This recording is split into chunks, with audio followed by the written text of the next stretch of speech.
रहस्य talk show आपके लिए लाया है आज दुनिया के कुछ अमेजिंग फैक्ट्स जो आपको हैरान कर देंगे। Fact number 9। क्या आप एक ऐसे घुड़सवार के बारे में जानते हैं जिसने अपनी मौत के बाद रेस जीतने का कारनामा किया? आप सोच रहे होंगे कि मरने के बाद कोई कैसे रेस जीत सकता है, ये तो असंभव है। लेकिन ऐसा नहीं है। वर्ष 1923 में ऐसा सच में हो चुका है। 4 जून 1923 को न्यूयॉर्क में एक रेस के दौरान घुड़सवार फ्रैंक हैयास की मौत हार्ट अटैक की वजह से हो गई थी। मौत के बावजूद फ्रैंक का शरीर घोड़े की पीठ पर ही रहा और उनके घोड़े ने रेस को सबसे पहले कंप्लीट करते हुए फ्रैंक हाइस को इस रेस का विजेता बना दिया, जिसके बाद फ्रैंक हाइस दुनिया के पहले और इकलौते ऐसे घुड़सवार बन गए जिन्होंने मौत के बाद कोई रेस जीती हो। Fact number 8। मध्यकालीन यूरोप में शादीशुदा जोड़े अपने आपसी झगड़े को सुलझाने के लिए एक दूसरे के साथ लड़ाई कर सकते थे। ये लड़ाई पूरी तरह कानूनी थी और इस लड़ाई का अंत किसी एक की मौत के साथ होता था। इस लड़ाई को मार्शल ड्यूल्स कहा जाता था। लड़ाई में पुरुष और महिला के लिए अलग अलग नियम थे। पुरुष इस लड़ाई को बैटलफील्ड में बने 3 फीट गहरे गड्ढे में खड़े होकर ही लड़ सकता था। उसका एक हाथ पीछे बंधा होता था। हथियार के रूप में उसे सिर्फ लकड़ी के डंडे दिए जाते थे।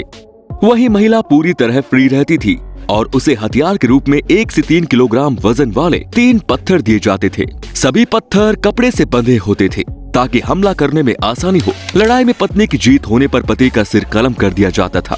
वहीं अगर पति की जीत होती थी तो पत्नी को जिंदा दफना दिया जाता था। Fact number 7। वर्ष 1912 में अमेरिका में बॉबी डनबर नाम का 4 साल का एक बच्चा अपने घर से गायब हो गया। 8 महीने बाद पुलिस ने बॉबी डनबर को ढूंढ निकाला। अपने खोए हुए बेटे को वापस पाकर पैट्सी और लेसी डनबर काफी खुश हुए और फिर इन तीनों ने अपनी सारी जिंदगी एक दूसरे के साथ ही बिताई। लेकिन वर्ष 2004 में एक डीएनए टेस्ट के बाद पता चला कि पुलिस ने जिस बच्चे को बॉबी डनबर समझकर ढूंढा था वो बॉबी डनबर था ही नहीं। तो फिर वो बच्चा कौन था और असल बॉबी डनबर का क्या हुआ? और सबसे बड़ी बात कि उस बच्चे के माँ बाप कैसे धोखा खा गए। ये कुछ ऐसे तथ्य हैं जिन्हें कोई नहीं जानता। Fact number 6। यदि आप 100 किलोमीटर प्रति घंटे की रफ्तार से ड्राइविंग कर रहे हैं और इस दौरान यदि आपको छींक आ जाए तो तब आपकी आंख जितनी देर तक बंद रहती है उतनी देर में आप 50 फीट की दूरी तक आगे बढ़ जाते हैं। एक्सीडेंट के लिए इतनी दूरी काफी है, तो अगली बार जब छींक आए तो जरा सावधान रहिएगा जनाब। Fact number 5। F-11 fighter jet दुनिया का इकलौता ऐसा फाइटर जेट है जिसने खुद को ही मार गिराने का कारनामा किया। दरअसल इस फाइटर जेट की स्पीड इसकी बुलेट से भी ज्यादा थी। 21 सितंबर 1956 को टेस्टिंग के दौरान 13,000 फीट की ऊंचाई पर फ्लाइट से फायरिंग की गई और फायरिंग के बाद फाइटर जेट नीचे डाइव लगाने लगा। इसके कुछ समय बाद ही इस फाइटर जेट से निकली गोली इसी जेट के इंजन और विंडशील्ड से टकरा गई। फाइटर जेट क्रैश कर गया पर पायलट की जान बच गई। Fact number 4। कोरोना वायरस से संक्रमित व्यक्ति आमतौर पर 1 से 2 हफ्ते में ही ठीक होकर वापस घर आ जाता है। लेकिन राजस्थान में एक ऐसी महिला है जो पिछले 5 महीनों से कोरोना वायरस से संक्रमित है। इस महिला ने दुनिया के सबसे खतरनाक वायरस से सबसे लंबे समय तक संक्रमित रहने का अनचाहा वर्ल्ड रिकॉर्ड कायम किया।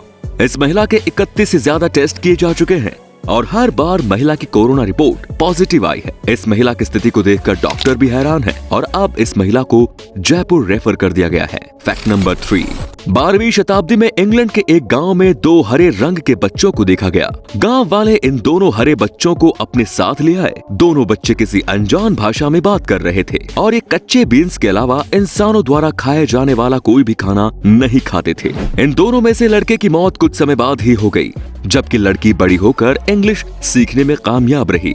इंग्लिश सीखने के बाद उसने बताया कि वे दोनों सेंट मार्टिन लैंड्स नाम की दुनिया से आए हैं और उनकी दुनिया में सूरज की रोशनी नहीं है। उस दुनिया में इंसान समेत सब कुछ हरे रंग की ही है। इन दोनों मिस्टीरियस बच्चों की मिस्ट्री आज भी कायम है। ऐसा माना जाता है कि ये दोनों बच्चे एलियंस थे। Fact number 2। वर्ष 1920 में शिकागो के रहने वाले एक व्यक्ति ने अपनी पत्नी को झांसे में लेकर उसके सारे दांत निकलवा दिए। इसके बाद पत्नी ने पति से मांग की कि वो उसे आर्टिफिशियल दांतों का सेट ला कर दे। लेकिन पति ने आर्टिफिशियल दांत लाने से इनकार कर दिया क्योंकि उसे अपने पत्नी को लिक्विड भोजन देने में कम पैसे खर्च करने पड़ते थे और यदि वो पत्नी को दांत लगवा देता तो उसे सॉलिड फूड से ज्यादा पैसे खर्च करने पड़ते। पति की ये बात सुनकर पत्नी ने उसके ऊपर केस कर दिया। अदालत ने पति को खरी खोटी सुनाते हुए फैसला सुनाया कि वो अपनी पत्नी को आर्टिफिशियल दांतों के 2 सेट ला कर दे और साथ ही हर हफ्ते वो अपनी पत्नी को उसका पसंदीदा खाना खिलाए। लोग पैसे बचाने के लिए तरह तरह के उपाय करते हैं, लेकिन इस भाई ने तो अपनी पत्नी के दांत ही निकलवा दिए। हद है दोस्तों। Fact number 1। वर्ष 1980 में रिलीज हुई इटालियन फिल्म कैनिबल हॉलोकॉस्ट इतनी ज्यादा हिंसात्मक, डरावनी और रियलिस्टिक थी कि इस फिल्म में एक्टर्स के मौत वाले सीन को देखकर सभी लोगों को लगने लगा था कि इस फिल्म की शूटिंग के दौरान सचमुच एक्टर्स की हत्या कर दी गई है। इटली में फिल्म रिलीज होने के 10 दिन बाद ही उसके डायरेक्टर रुगेरो डियोडाटो पर मर्डर चार्जेस लगाकर गिरफ्तार कर लिया गया। अपने ऊपर केस दर्ज होने के बावजूद डियोडाटो फिल्म में मारे गए सभी एक्टर्स को लेकर एक टेलीविजन शो में आए और अदालत के सामने उनके जिंदा होने का सबूत पेश किया। तब जाकर उनके ऊपर से हत्या के आरोप वापस लिए गए। तो ये थे कुछ अमेजिंग फैक्ट्स। आपको कौन सा फैक्ट सबसे ज्यादा रोचक लगा, कमेंट में जरूर बताएं। धन्यवाद।